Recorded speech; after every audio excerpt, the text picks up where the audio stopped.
Welcome to the Heel Turn Podcast for the week of September 30th. It's September 30th, 2013. I am your co-host, Nick, the Shopmaster McGee, a.k.a. Twitter troll. Who are you? I don't know anymore. I'm Big Al. And Sensational Sosie. I'm Big Al and Sensational Sosie? Yes, you are. You're both. Alright, calm down, children. This week we'll be talking about Monday Night Raw, previewing WWE Battleground coming up, and also our exclusive interview with WWE Hall of Famer and Pro Wrestling Hall of Famer, the legendary, the master himself, J.J. Dillon. Hold up your four fingers, everybody.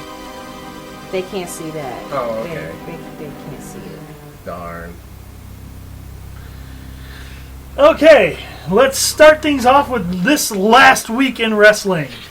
And before you ask, Nick, I did watch both Raw and SmackDown. Both Raw and SmackDown? Both Raw and SmackDown. Both Raw and SmackDown. You actually watched SmackDown this week. Yes, I had to choke it down a little bit in some spots, but yes. Well, congratulations. Tell us what happened on SmackDown then. Tell us real quick. Big Show had a great promo with Triple H. Okay. What happened during that promo? What was said? Give me like a short summary of what happened in that promo between Triple H and the Big Show. And we have dead air. Yeah. Here's my thing. I get the shows mixed up, like, because they're basically one show to me. And it's like the continuation. So I can't tell you what happened. I can tell you what happened this week. I can't tell you what show it happened on. Well, I know Triple H made fun of Big Show crying, and that was awesome. But I think that might have happened on Raw.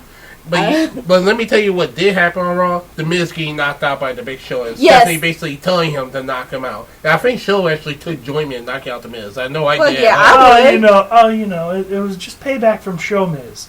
Oh, yeah, exactly. I mean, I'm pretty sure over half of the internet wrestling community out there wanted to knock out the Miz. Yeah, who doesn't? I mean, I like Mike as a person, but yeah. Yeah, he's a great person. But his character's annoying. Is it me, or is Daniel Bryan starting to get some one-upsmanship on the corporation lately? Yeah, well, they have to do the They have to give it to him every once in a while. Well, they have to get to him every once in a while after getting the brains kicked out of him after SummerSlam, excuse me. And Big Al took a big chunk of his sweet tea there. Alrighty then. That no one would have noticed. Yeah, no one would notice. Yeah. Yeah, suck it down, big man. There we go. Yeah.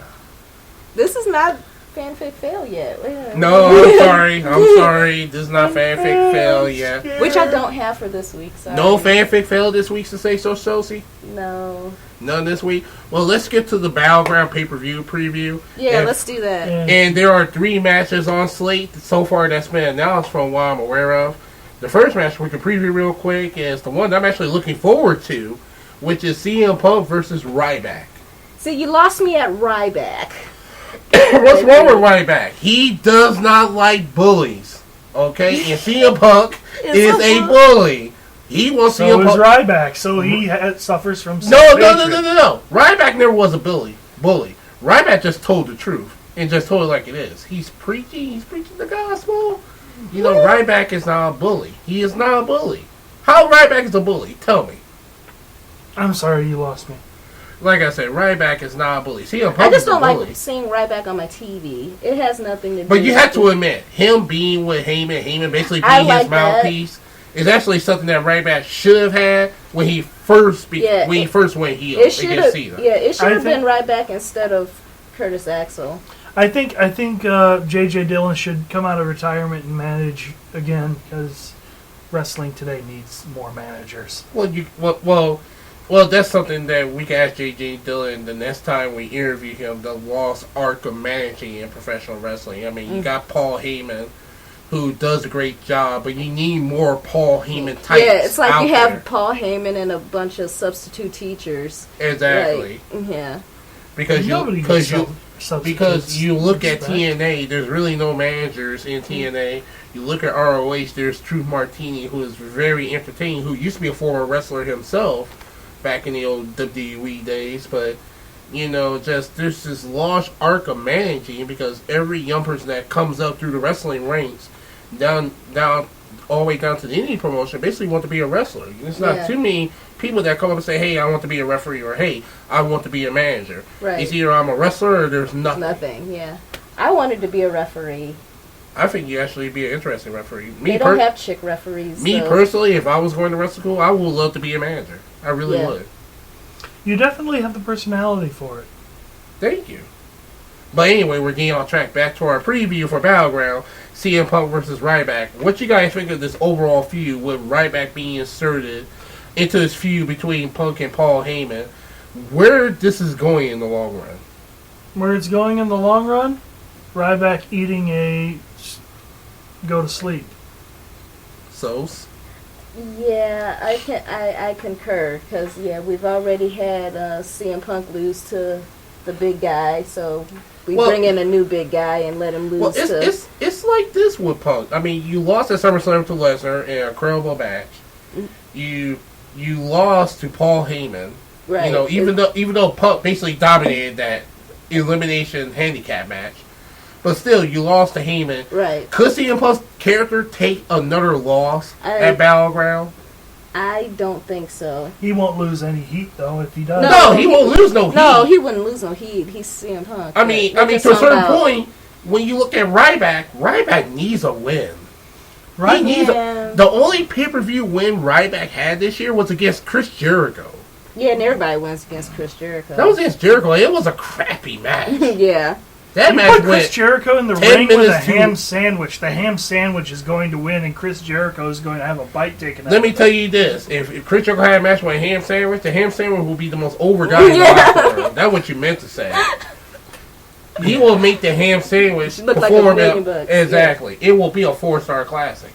But he couldn't do nothing with Ryback because Ryback is still green. He's very He's slow. Not just green; he's neon green. I mean, he's slow in the ring. He's a power wrestler. That's the thing. He reminds me a little bit of Batista when he first started out. But Batista, to me, was more athletic. It took a while for Batista to find that niche. But, not really, because Batista was a power guy and he was very athletic. He could actually move in the ring. He wasn't really a stiff. Yeah, Ryback's stiff. The Ryback is very stiff in the ring. He's not as athletic like Batista was. He's not. He's not athletic like a Michael Elkin in ROH. You ever seen matches with Michael Elkin? He's a big, bulky guy, almost built like a freaking refrigerator, and Elkin can move around the ring. Ryback is very slow. Definitely not as quick as, say, Bray Wyatt. Right, exactly. Right. Thank you. That's a good example. Bray Wyatt is a big man. He's very quick in the ring. Ryback is a power wrestler, but he's slow. He's very stiff. And that will be Punk's biggest challenge. You remember Punk's matches with Ryback earlier in the year. Oh, yeah. Even a TLC match could not save Ryback. Yeah. So I'm looking forward to the feud because I think this feud overall with Paul Heyman's going to end that Survivor Series with maybe Paul Heyman guy versus the Windy City Saints. That's what I'm calling CM Punk's team. It's going to end at Survivor Series. I don't know how it's going to end. So you think Colt Cabana is going to come in? Yeah. No. Hey, that'd be awesome. That'd be awesome. Colt Cabana for a run-in. Exactly. That'd be awesome if Colt Cabana just shows up randomly. Yeah. Speaking of run-ins, those Rhodeses. Oh, yes, the Rose. Rumor has that they're supposed to face the Shield at Battleground. That would make me so happy. Yes. I would be so happy if that happens. Well, how about we say Dustin and Cody going against Self and Roman Reigns for the tag titles? Could you see the Rose brothers win the tag team titles? I could see that, and I could also see the future when they break them up and turn them against each other, and then they face each other at WrestleMania. Wow. That's what I see. That's a perfect story right there. Yes. You just wrote like 3 years worth of storyline.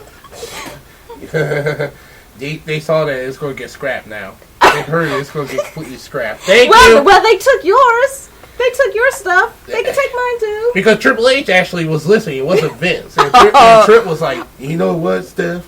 I think that Nick the Shotmaster guy got something there. I It'd be best for business if we go with his idea. I'm sorry if I sound like John Laurinaitis right there, but you know, same difference. Oh. Power suits all around. Oh, Yeah. But yeah, it'd be interesting to see the roles interact with Early the lane Shield. gimmicks all around. Another match at Battleground: RVD versus DAR, Alberto Del Rio. Let's just say this right now: Del Rio's going to retain the belt. Yes, he RVD's is. about to go I on don't vacation. care. Yeah, and I don't care. Their match at Night of Champions was not that great. No, it wasn't. It was a real downer. Yeah. I was really disappointed. I was actually looking It forward seems to like, that match. and it seems like, you know, ADR has the belt, but it hasn't done anything. It doesn't feel like he actually has it. It's Yeah. just like it's just there. Yeah, he doesn't. It's not doing anything for him, and he's not doing anything for it. Here's the thing. Remember the personality he showed at the beginning of the year? Yeah, Yeah, that he went away. Yeah, That disappeared. when he beat Big Show and got into this feud with Jack Swagger leading up to Mania.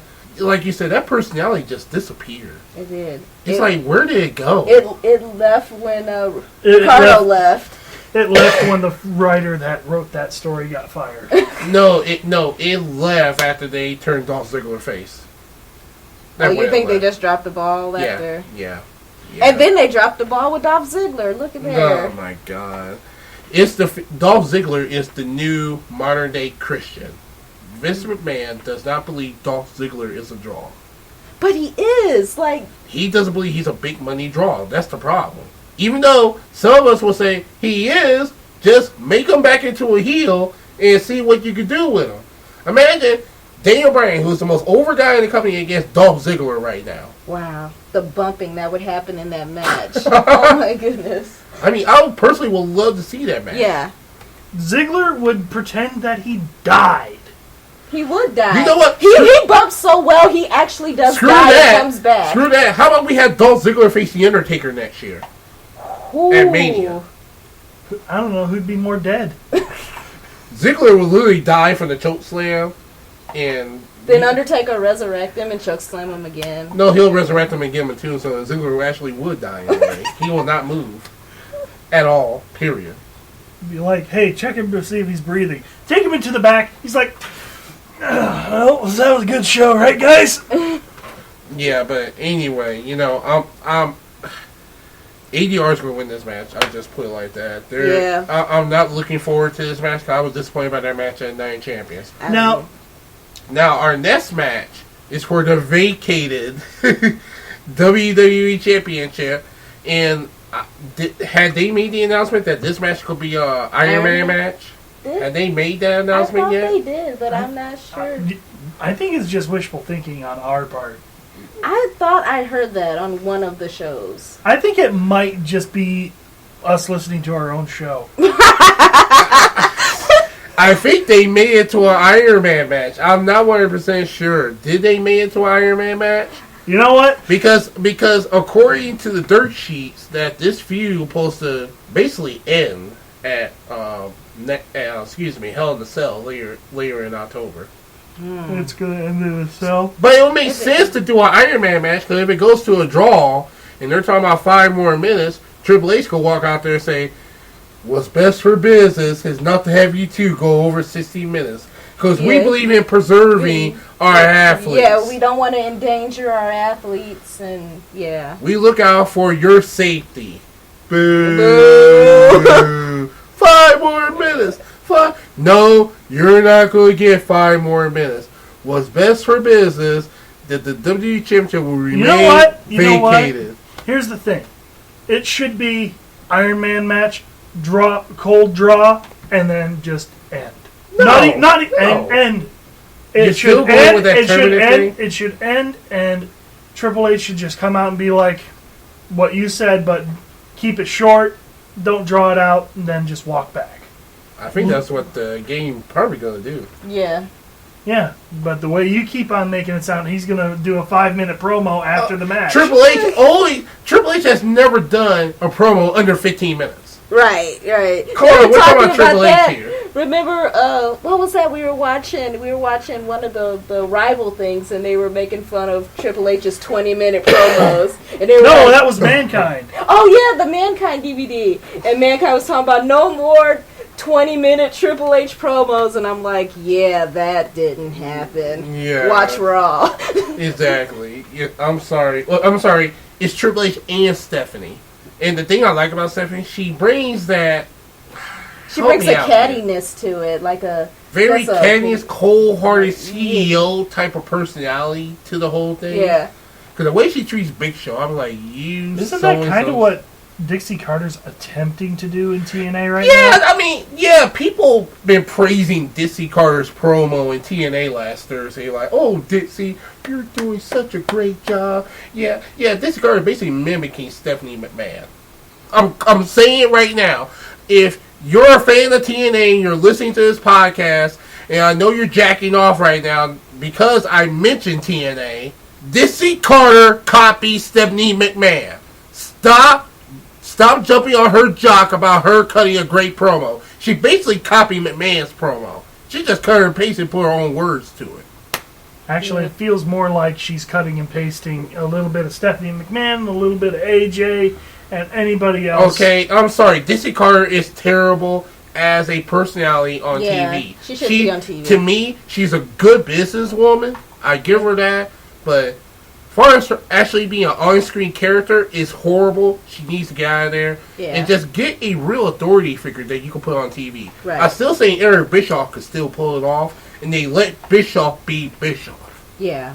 It seems like she's a mark for the business, and she just wants to be on camera because she really wants to be a wrestler, but she can't. Exactly. Yeah. And also, full disclosure, the Heel Turn Podcast will not be participating in the TNA pre-conference call for Bound for Glory because TNA basically get on our nerves. That, and we don't think they'll be around in 6 months. They will be around 6 months, just they're not worth really talking about. No. Not really. I mean, unless their entire locker room is being wasted. Yeah. Yeah, over half that locker room deserves better. From AJ Styles to Samoa Joe to Bruce Mangus to Who's the lowest guy on that crew? The lowest. What do you mean lowest guy on the crew? Who's the bottom Carter? Guy who's at the absolute bottom of the card. Really? He deserves better. Yeah, but the one best thing about TNA, there's really no lower card guys. Everybody's almost like, it seems like there's a huge mid card field, and you have your little crop of semi-main eventers, and you have your main event guys. There's really no lower tier curtain jerkers in TNA. Not really. I'd say I would get that to them. No, about 70% mid card, 20% or 25%. Semi-main event? Yeah, and 5% main event. Yeah, that's the perfect way to put it. Yeah. Oh, I'll buy that. Yeah. Alright, moving right along. Give you a quick ROH TV review. I saw ROH last Saturday night on... I don't get that. I wish I did. It's on the CBS. It's on the CBS channel on Kalamazoo. I don't get it. We don't get that. Oh, you don't get WWMT, I believe. Nope. It comes on Saturday nights at 11:30, and I saw the two semifinal matches: Adam Cole versus Tommaso Ciampa, and the Unbreakable Michael Elgin versus Mr. Wrestling Kevin Steen. Both were great, tremendous matches. And this coming Saturday, they will show in its entirety Adam Cole versus Michael Elgin. Nice. The finals of the ROH World Heavyweight Championship. The one that blinked out on a lot of people. The one that blinked out a lot of people, and if you want to see that match without blinking, be sure to catch ROH TV this coming weekend. Or if you're a part of their, I believe the ROH fan club that you go to on ROHWrestling.com, you can actually go and just view it for free if you're a part. So yeah, I cannot wait for ROH TV coming up. Excuse me, this Saturday, the finals of the ROH World Heavyweight Title Tournament: Michael Elgin versus Adam Cole.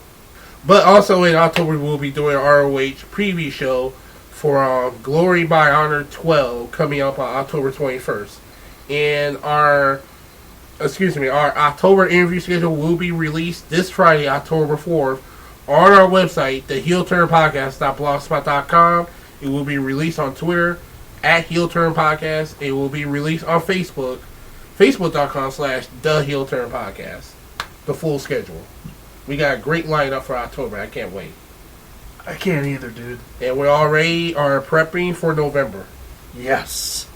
November is going to be just as big as September and October. Hopefully. Maybe. Yes. Definitely. Okay.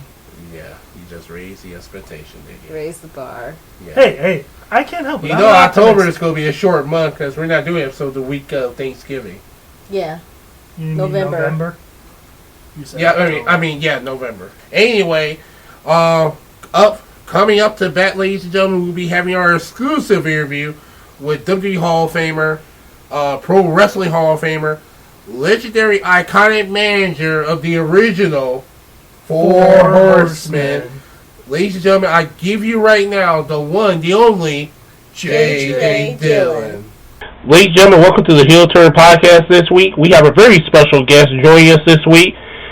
He's a iconic, legendary manager of the original Four Horsemen, a WWE Hall of Famer. Ladies and gentlemen, I give you the one, the only J.J. Dillon. J.J., welcome to the Heel Turn Podcast. Hey guys, how you doing? All right, sir. All right, we're going to get started, J.J. What inspired you to get involved in the wrestling industry?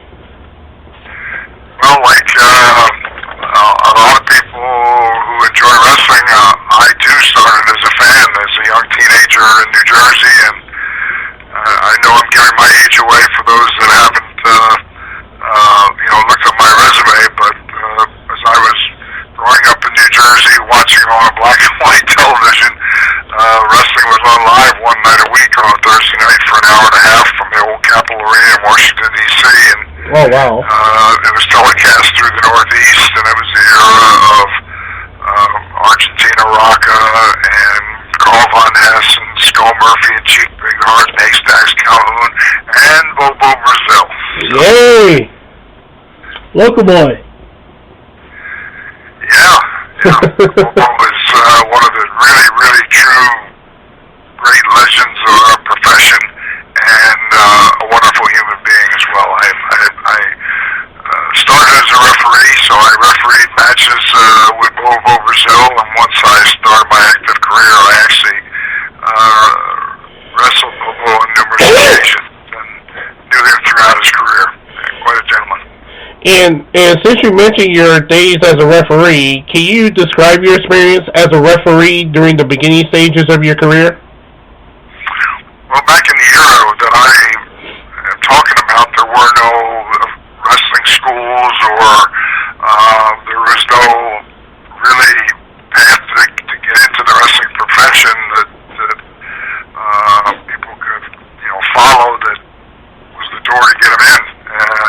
In fact,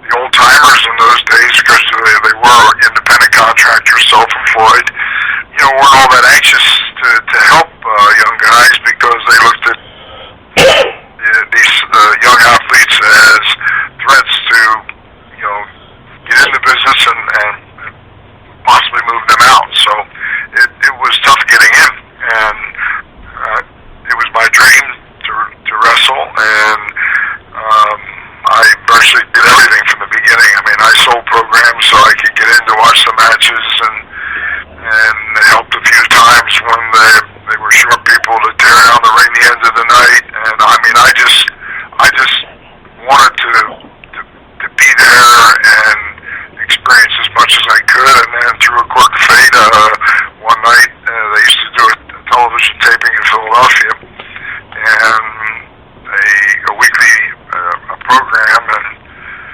I was there early with a guy that put the ring up to help him, and we would each wear a t-shirt, and he'd take jackets from one corner, I'd take it from the other, and a blizzard hit, and there's commissioned referees in Pennsylvania and New Jersey, and none of the referees showed up, and they needed to tape the show and had enough wrestlers, and I got called upon to referee, and I guess did a good enough job that people said, well, you should be refereeing full time, and that's how that got started. And I did that while I finished college, and actually was working full time about 8 years, and there was a point that I thought, that may be as far as my dream would ever take me. But the Sheik, the original Sheik, who certainly well known throughout Michigan and Ohio, challenged Bruno Sammartino, and just talking to him in the dressing room, I said that was my real dream, was to wrestle him. Wow. He said, well, I promote out there, and bring your tights, and we'll see what you can do. And that's what led to me getting my foot in the door, which again was a handful of matches the first year and a few more the second year, and then I ended up out around Pittsburgh and was able to get a hold of Bruno Sammartino, who I had known from my days as a referee, and actually I have to credit most of my knowledge from being a referee, the third man in the ring for many of Bruno Sammartino's epic title defenses against Miller Kowalski, Gorilla Monsoon, and Baron Sakota, and Toru Tanaka, and the names go on and on, George Animal Steel, and so I called Bruno and ended up, I had an opportunity to wrestle every weekend, which was the only time that they ran around Pittsburgh, and did so for a little over a year. And wow.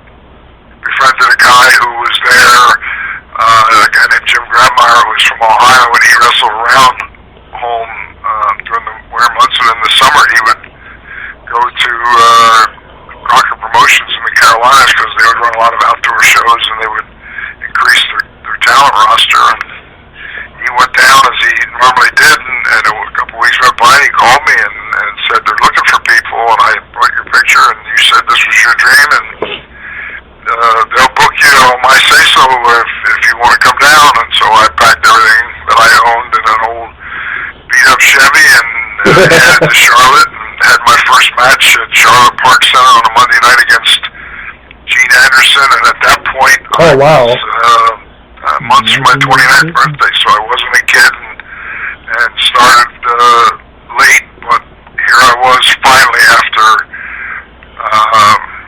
all of this perseverance and going through the disappointments that people go through with any goal in life, and now here I am. I'm a full-time professional wrestler. Wow. Excuse me, JJ, what was your most memorable feud and match as a professional wrestler? Well, a lot of people think of me as the leader of the Four Horsemen, which was certainly the pinnacle of my career. Right, obviously. As you mentioned, inducted into the WWE Hall of Fame as part of the Four Horsemen. But a lot of people aren't aware of the fact that I actually wrestled full-time for about 5 years before I ever managed, and then throughout the entirety of my career, because I kept the journals, I had over 3,200 wrestling matches. So, oh wow! I challenged twice for the NWA World Championship. First, while Dory Funk was champion, and then a couple years later against Jack Briscoe when he was the world champion, and that was before I started to manage. So I'm proud of that, but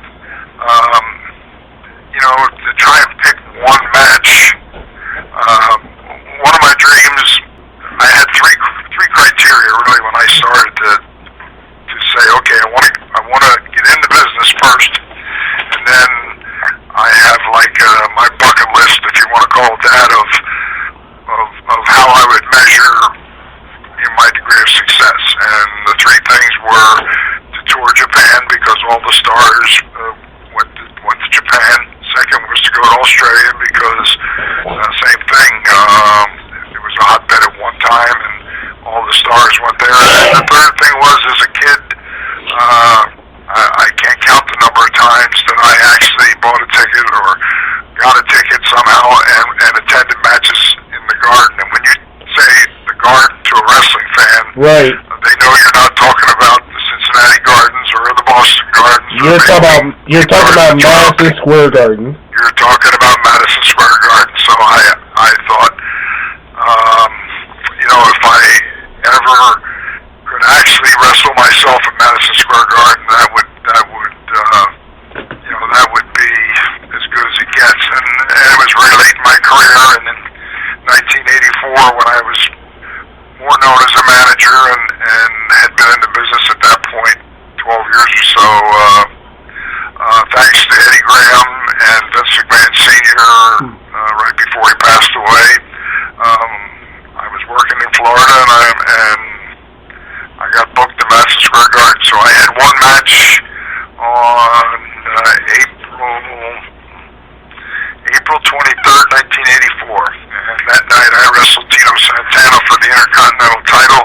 Awesome. So I did get to live my dream and had my one match in Madison Square Garden. So for that reason alone, even though I've had other great matches and the War Games with the Horsemen, I mean, there's so many that I could choose from, but right. Just the fact that I finally myself got to wrestle Madison Square Garden, if I had to pick one, that would be it for that reason. Awesome. And I know you mentioned about being the legendary manager of the Four Horsemen. What influenced you to becoming a manager, to leave being a wrestler and becoming a manager? Well, along the way, in those days, there were regional territories around the country, and this is before the era of cable television. So the National Wrestling Alliance was comprised of about probably 25 regional promotions, each of whom produced their own television show and kind of controlled whatever was perceived as wrestling in that area. Like Florida was a territory, Georgia, Tennessee, Texas had two, the Sheik up in Ohio and in Michigan, and Japan was a member, and so there was international too. It wasn't just the United States. Right. You would go and wrestle basically on a weekly basis in most areas. In Florida, Monday night was West Palm, and Tuesday night was the Fort Homer Esterly Armory in Tampa. Wednesday in Miami Beach.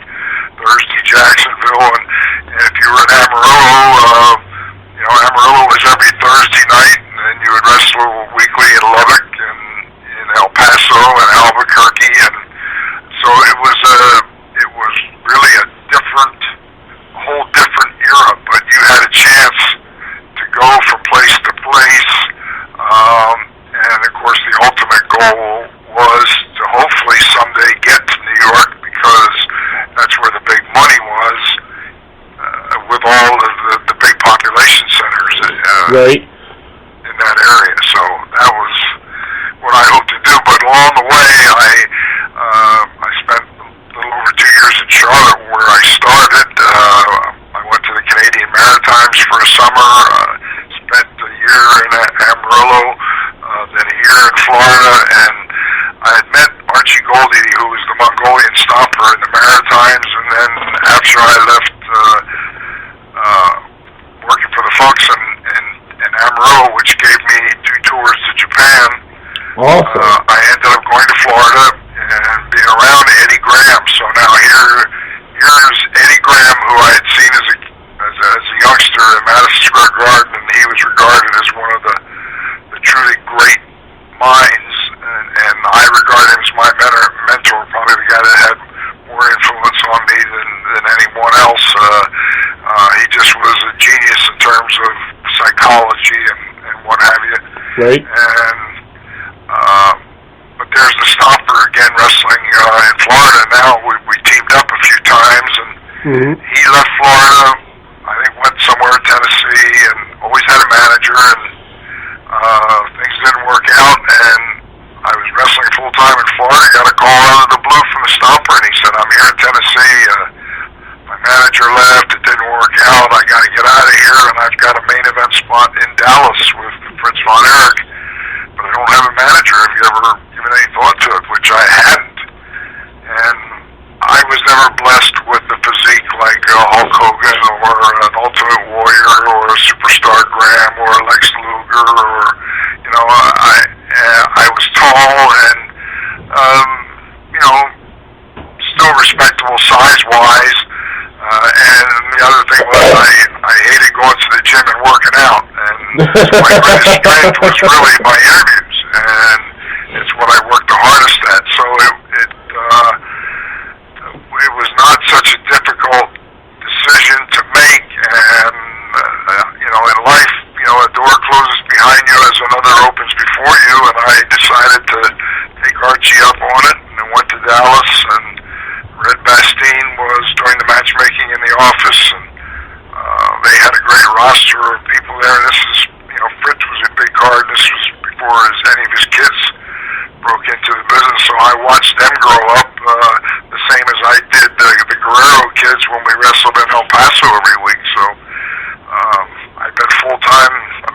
years wrestling, and now all of a sudden I was managing and continued to manage or wrestle occasionally. And I always felt that the fact that I started as a fan enabled me at a moment's notice to do a respectable job as a referee. And after being a referee and being around the likes of Bruno Sammartino, when I finally got a chance to get in the ring with the tights on, I had the wealth of all that experience to help me, and same thing with managing. Having been a fan, been a referee, been a wrestler, enabled me, I think, to be the best manager that I could be. And all of a sudden, 40 years goes by, and I'm basically retired, and I worked in executive positions because of having started late as an active wrestler. I took great interest in the business side of it,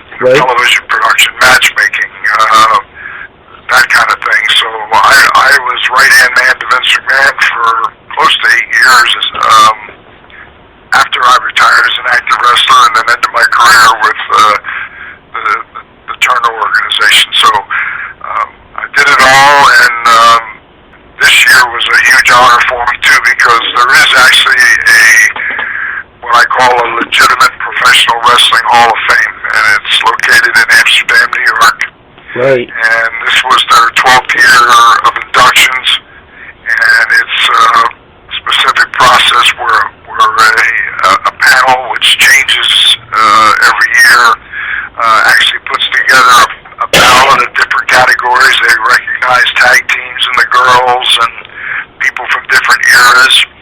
And this year I was inducted into the Professional Wrestling Hall of Fame as well, as part of the class of 2013 with Tito Santana, Bill Watts, Baron von Raschke,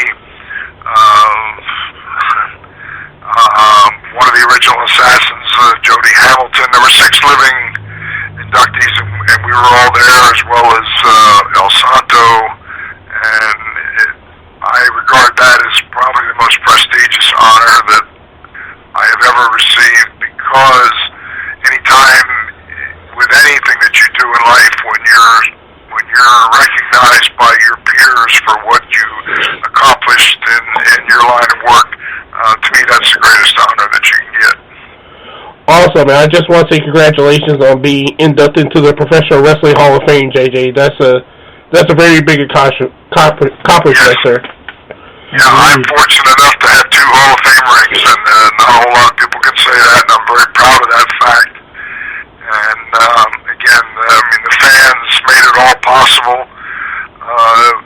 I was fortunate because I was a fan, and I had this dream, and I was never going to be discouraged. I was going to just continue to chase my dream.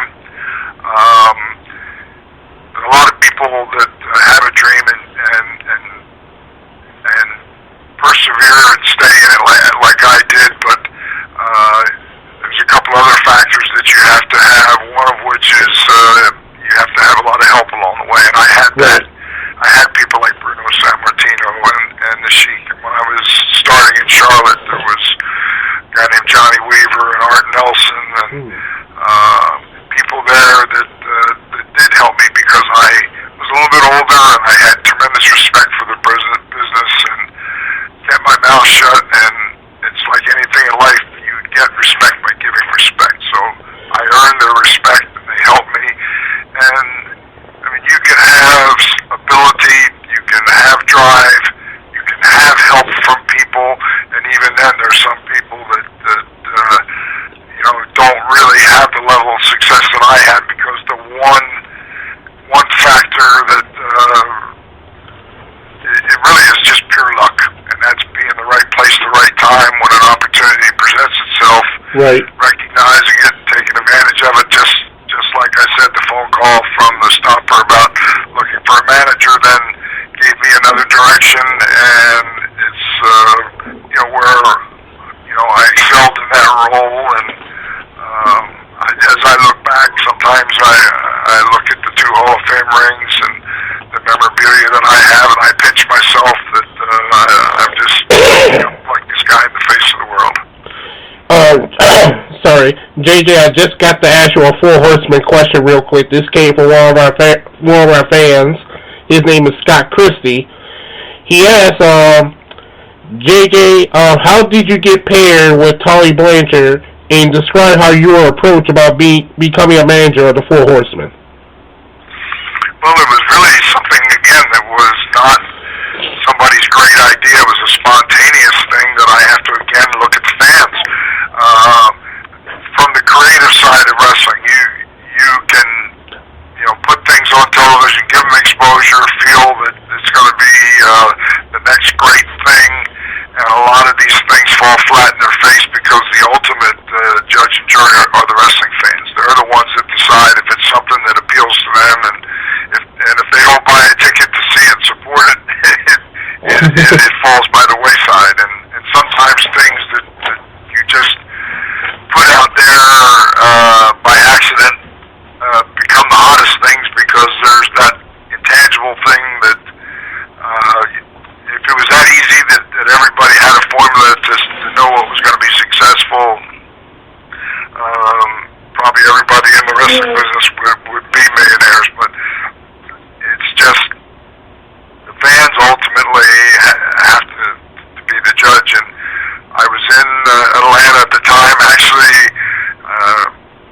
Tully had started with Baby Doll, and I kind of manipulated the situation where I got Tully away from Baby Doll, and I was just managing Tully. And at that time, we were doing the TBS program every Saturday at 6:05 for a couple hours, which gave us national exposure in addition to the fact that Crockett Promotions had syndication all across the country. But at the time, Ric Flair was the world heavyweight champion. Ole and Arn Anderson were world tag champions, and Tully was the national champion. And at TV in Atlanta, I don't even remember who it was, said, well look, we've got 2 hours, and why don't you just all go out there because you've got all the belts, and go out there, and now's your time to brag a little bit and tell the fans where you're going to be appearing that coming week. And I joined them because I managed Tully. And as we were out there, as different guys commented, Arn Anderson looked into the camera and said, you people that are sitting and watching, take a good hard look at your screen, because never have so few wreak so much havoc on everyone else that you'd have to go back in history to the Four Horsemen of the Apocalypse and held up 4 fingers. Awesome. It was just that simple that the next time any one of us went out, then the people in the crowd and in the live arenas that we went to were yelling Four Horsemen, and holding up 4 fingers. It became an interactive thing. And Jimmy Crockett, it was a couple weeks before, he said, what is this Four Horsemen thing that I keep hearing about? I told Jimmy Crockett, I said, well, you better pay attention, because it's something that Arn just casually passed, and it resonated with the fans, and they're running with it, and you better pay some attention. At that point, we had no idea how really big it would become and how long it would last, and it was an incredible ride. Awesome. I wanted to know your initial thoughts on Dusty Rhodes during your time with the Four Horsemen, also your interpretation of a Dusty finish. Well, I had a history with Dusty, and I worked in the office in Florida, as I said, and attempted to be matchmaker booker myself for a period of time, and found that there was more than just having what you thought were good ideas and innovative matchmaking and producing a television show, that a lot of the successful bookers were also main event wrestlers who had a kind of group of guys that were loyal to them, that had drawn money with them. And I would put Dusty in that group, somebody like Bill Watts.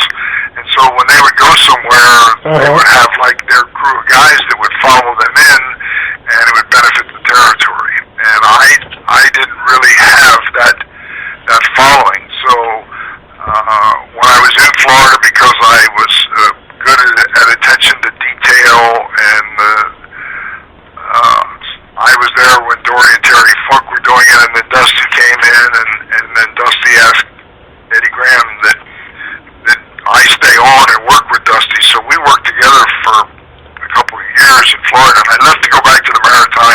to take my hand in promoting, but it didn't work out because we didn't have the right television exposure. And I was there a few months and had to get out and called Dusty, and I said, Dusty, it hasn't worked out. And I need to move on. And he said, well, you couldn't have timed it any better. He said, I'm leaving Florida and starting with Jim Crockett, and I'm their new creative guy, and so just pack your bags and head to Charlotte. And I said, well, do I have to call Jimmy Crockett? He said, no, just show up, and you'll have a deal. And that's what happened.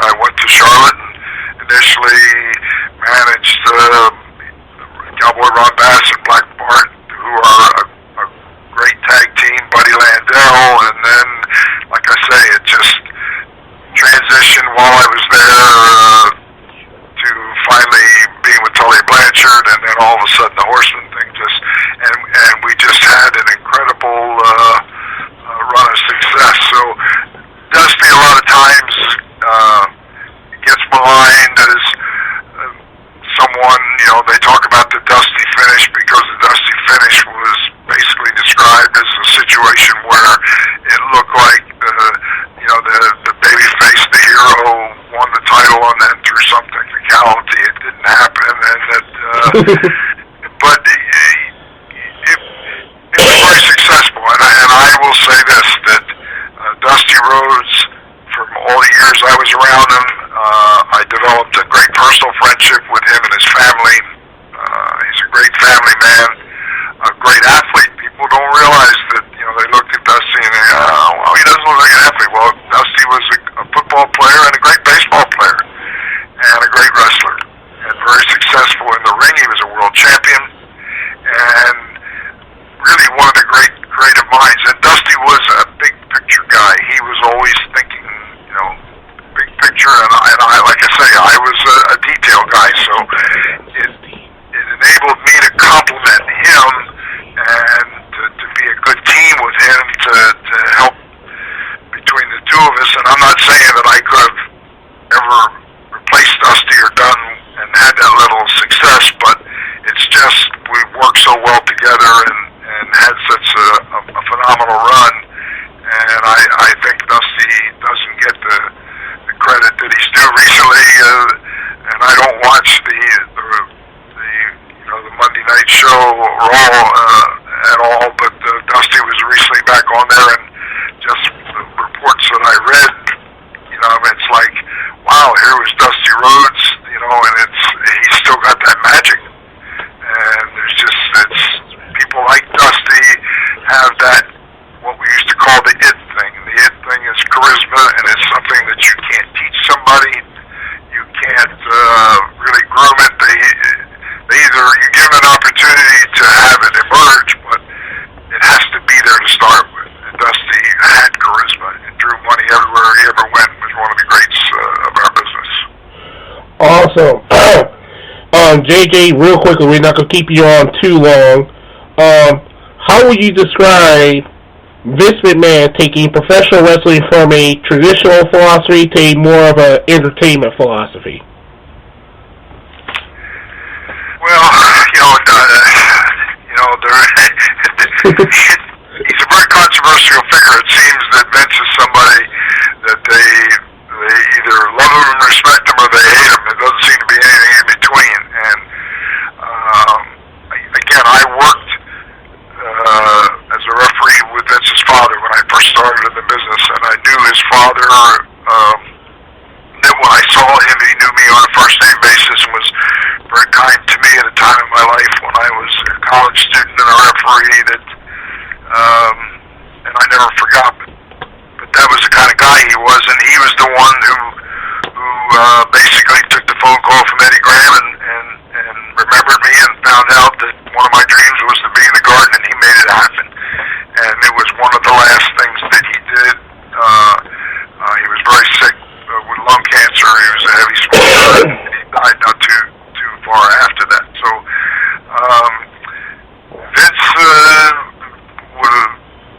Vince Jr. is very different from his father. He's a driven individual. A lot of people don't know that he declared bankruptcy twice before where he made it big. So he was a definite entrepreneur who was willing to take risks and to do so with his own money. And cable television changed the landscape of the industry. All the regional promotions couldn't possibly survive once cable television. I remember being in Amarillo when the Superstation came up, and like I say, we were wrestling in towns every week, and fans would always, clamor with the promoter. Well, we got to see somebody new, and now they're seeing, Buzz Avalanche Tyler, and they're seeing Thunderbolt Patterson and Ole Anderson and Wildfire Tommy Rich, and they used to say, well, we're seeing them every week, but when are they going to be here? So that was the first indication that things were going to change. And Vince McMahon was a visionary and knew that at some point somebody was going to have to step up and look at it on a national basis. And so he went to the local television stations of all these regional territories and bought out the time and put the top athletes in each of these regional territories under contract and was off and running. And then he had the vision of WrestleMania, which is really the Super Bowl of wrestling. And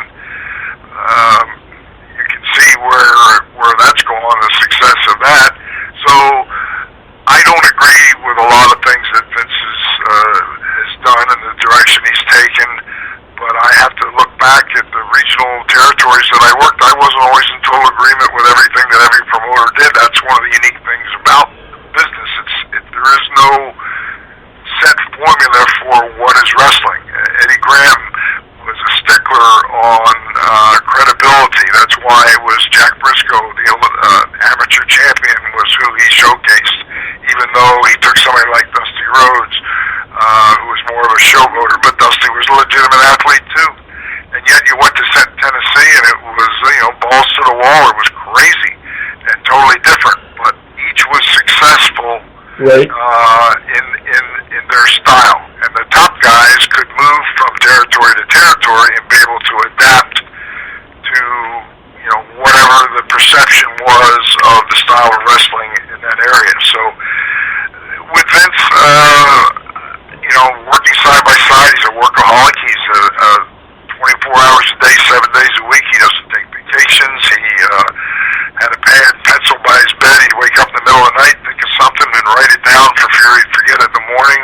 And like I say, even though I don't agree with a lot of what he's done, you can't argue about the success. He's had phenomenal success and where he's taken the brand. So I'm not defending him, but I'm also very, very, having spent my whole life in the industry, very understanding of where the business has ended up. And of course, the unknown is if it hadn't been Vince McMahon, if it had been Vern Gagne, or it had been Bill Watts, or if it had been Prince Von Erich, or Eddie Graham, or Jim Crockett,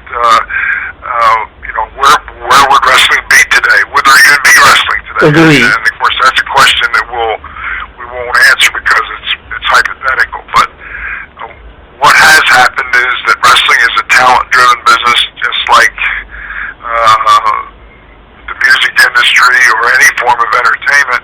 And the sad part is that with the demise of all the regional territories, there was all that wealth of talent that was earning a living full-time in the business. I always draw the comparison to Major League Baseball subsidizing the minor league system. Right. And, these guys that want it, that have talent, they play on fields that are certainly not manicured like the Major League fields are. They don't have proper lighting. They're riding buses and they pay their dues, but they go from A-ball to AA to AAA, and then eventually the cream rises to the top, and as the older players retire and move on, then there's the young guys who have learned their trade that they come in. And wrestling doesn't have that anymore. Right. So it's, and you see it by the fact that guys like The Undertaker and even Shawn Michaels and Stone Cold and Ric Flair is still out there because there hasn't somebody else come along that can do what he does Agreed, JJ. We're about to go ahead. He's tough to work for, though. I will say that. He's very demanding, and he's got a difficult side to be around, and at the same time, he can also be one of the most charming people in the world. And I have to say that I learned a lot for the time that I was there, and I would encourage people. I have a website, jjdillon.com. That's jjdillon.com, and you can go there, and I've got a lot of old pictures from early in my career, and there's some pictures from later on of me at appearances with guys that are some of the more current legends that some of the fans might be familiar with. And my autobiography, Wrestlers Are Like Seagulls, was published by Crowbar Press and Scott Teal in 2005. And Scott's a great writer, author, and a very respected historian. He did all these books before me, and then he's since done,